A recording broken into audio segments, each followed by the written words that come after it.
Amahoro y'Imana abane namwe nshuti bakundwa mwashinye gukurikirana ibiganiro bica hano kumbonesha kure yanyu mukunda imbonesha kure ya BTV. Ni umwanya mwiza kugira mukurikire amakuru mu Kirundi, amakuru duhera ku ngingo nkuru ziyagize. Umukuru w'igihugu c'u Burundi Evariste Ndayishimiye aho ari muri rwa rugendo rwiwe rwitiriwe Inkebuzo, aho ariko araja mu bice bitandukanye by'igihugu, yahamagariye abarundi kugira bazokwitabire rusansuma. Akavuga ati ubwo rusansuma ruzobafasha kugira ngo habeho umushinge w'iterambere no kumenya ingene abarundi bangana.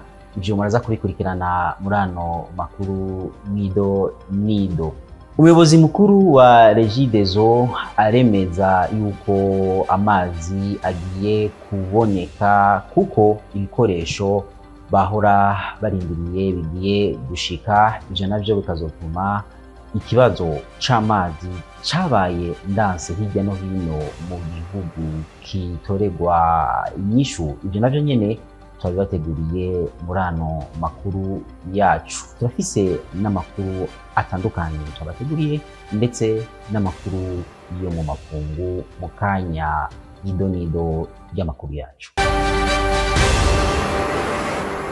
Nongeye kubaramutsa ndabaha n'ikaze kugira mukurikirane idonido ry'amakuru yacu, amakuru mu Kirundi mushikirizwa kumbonesha kure yanyu ya BTV. Nanababwiye mu ntangamarara yuko umukuru w'igihugu c'u Burundi Evariste Ndayishimiye arahamagarira abarundi kwitabira urusansuma rugiye kuba.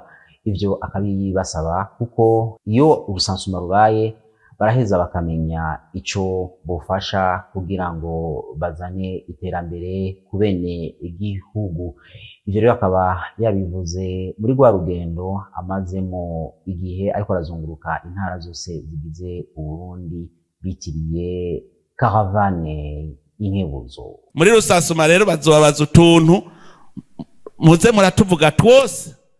Abafonctionnaire bazava bahisha ko bafise amazi 5 no kuyavuga yose no kwiparuwasi ipata inkoko zihari uzobivuge zose n'ingurube zihari, tumenye itungo Burundi bufise, duce tumenya ko ari umushinge, duce tuva tuti mu 2024 niho twatanguye twari tumeze uko, duce tumenya tuti ubu tuzomera gutya dushaka ryari.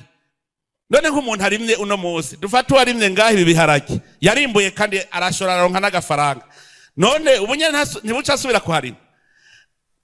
None ntiwumva ko haguma hazana amahera, none wumva uzanye amahera incuro 50 ubugeze ku mahera ngana iki?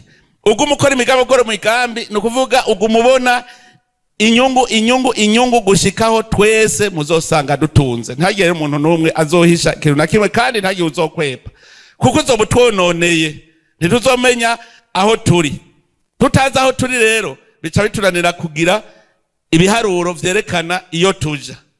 Rusasuma rero ni vyiza cyane kumwe wese yo kwisasumisha kugira tumenye aho tugeze. Albert Manigomba arongoye ishirahamwe rijejwe amazi n'umuyaga nkuba amenyesha yuko ibikoresho byategerezwa gushika kugira ngo bifashe no gusahiriza iboneka ry'amazi mu gisagara ca Bujumbura. Bimwe bimaze gushika mu gisagara ca Bujumbura, ibindi navyo bikaba biriko biraza. Ivyo akabimenyesha nyuma yuko amazi iminsi abene gihugu bidogera iryo shirahamwe yuko bataronka amazi. Ni nkuru teguriwe na mugezi wacu Ani Lorine Kakunze. Bimwe mu bituma hibonekeza ubukene bw'amazi meza y'ishirahamwe Regideso mu gisagara ca Bujumbura ni ibura ry'ibikoresho vya nkenerwa, bivugwa na Dr Ingenieur Major Jean Albert Manigomba arongoye ishirahamwe rijejwe gukwiragiza umuyaga nkuba n'amazi meza mu Burundi. Kugira ibikoresho bigwiza amazi twarabikoze, mugabo umenye yuko ibikoresho dukoresha biva mu mahanga, biva kure. Harashobora kuba harabaho ingorane zitavuye kuri Regideso. zavuye ku bintu vyinshi tutiba turavugira ngaha byose. Rero twebwe turaba turitegure kugwiza amazi, amatwiyo, amapompe yazi Dar es Salaam, tugatangure procedure de dédouanement. Procedure de dédouanement izo twiyo n'amapompe bishike. Izo twiyo nizo gukwega amazi ava Matyazo, amazi ava muri sale. Harabaye gute mugani vyavuye kuri Regideso kuko amafaranga turayafise.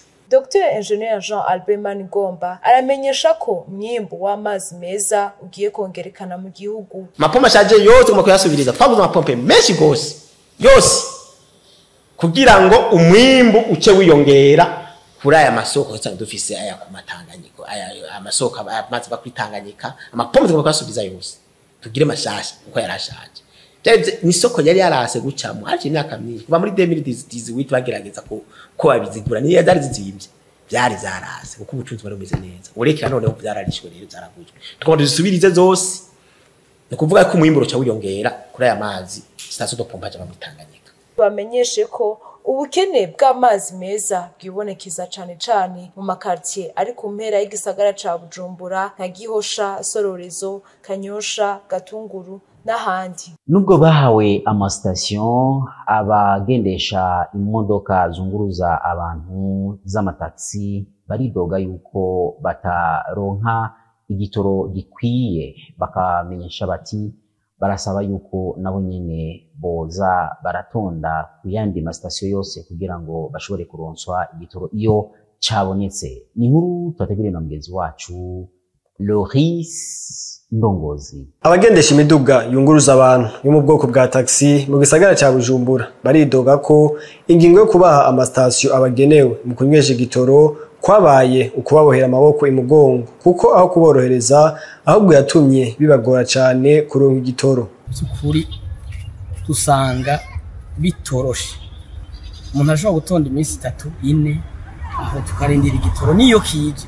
Ikibazo cya mbere tugira izo taxi ziba zitonze sizo zinywa ibitoro, hacaza ama fere promenade akaba ari yanywa kikaduherera ko tubibona. Cyo ni kibazo gikomeye. Kigira kabiri haraho bishika mu bisanzwe taxi iva nk'umumaramvye ikaza kunywa ku Musaga, umva ko nico gitoro cyo kuza kunywa deja abatagifise. Mu minsi twaramaze nk'indwi 3 atani mari koroka imodoka zirahiye, ahubwo mbere n'ubundi kubera ababosi bamwe bihangana, ufise nk'umubosi akihangana akazi kaba gahagaze kubera biramuteresha imodoka cyabika mu rupangu.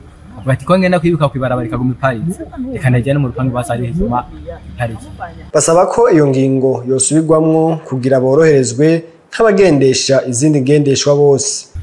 Tugere ikintu twasaba leta, dusaba leta kwitsanira igitoro bangereza n'amasitasi canke tunywere nk'uko abandi bose aho bageze banywera, kuko twebwe igitoro tunywa nicyo dukoresha n'akazi mugabo twabakadira igitoro giki affaire promenade bazi litiro 30 kandi abagiye gutembera ubwati bwe tugiye gukoresha akazi bakaduha verite. Zumba ukora umunsi n'igice ubundi munsi uwo munsi kugira ngo uhere ugira kabiri usura buja gutonda. Ico dusaba nuko aba babikoze bagejwe kuduha aho dushaka kunywera nibagwize station, bitari uko akazi karapfuye. Abo nizo modoka zisanzwe zidakora transport niyo baca bagaruka bakaja gupakira abantu donc gukora transport batari muri uwo mugwi badatanga nikori. Ivyo ni kibazo kuri twebwe tuguma dutanga ikori tutariko turakora. Mwomenya ko ubu amastation asigaye aha igitoro amataxi ari abiri mu gisagara ca Bujumbura.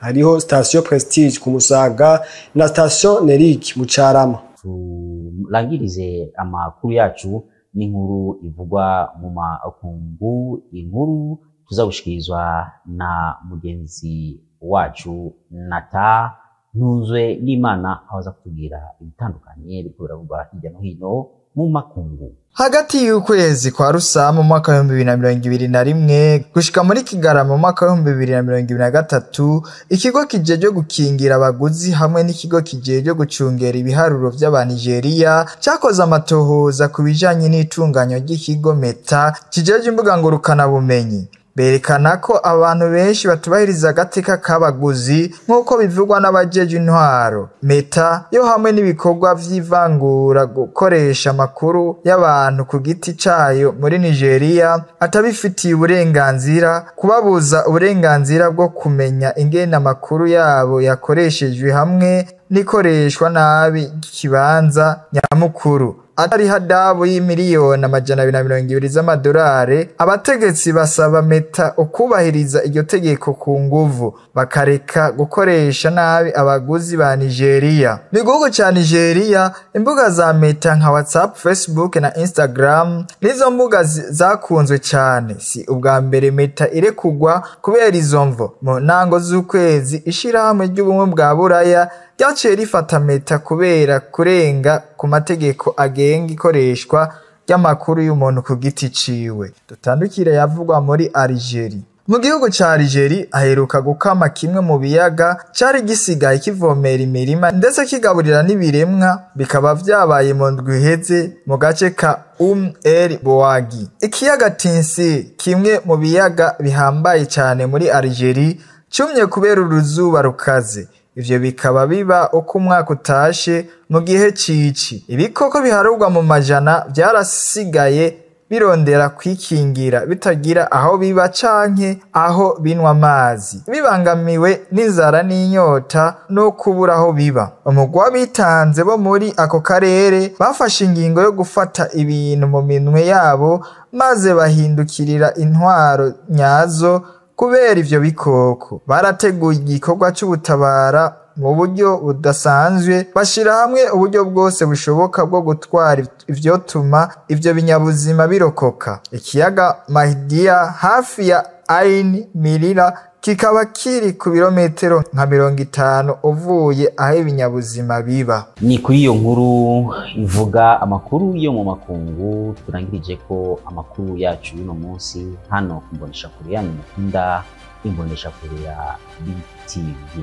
Ndabashimira mwese mwashoboye kuyakurikirana, nashimira nkarenza abari mu buhinga bw'ijuma batumye yuko hano makuru ndetse amajwi n'amasanamu abashikira ata nkomanzi. Abamenyesha amakuru ba BTV bagiye hirya no hino kugira ngo bashobore kuyakuroganya. Shimire kandi mwese mubandanye mukurikirana ibiganiro bica hano kumbonesha kure yanyu ya BTV, Best Entertainment Television. Imana ibafashe naho ubutaha.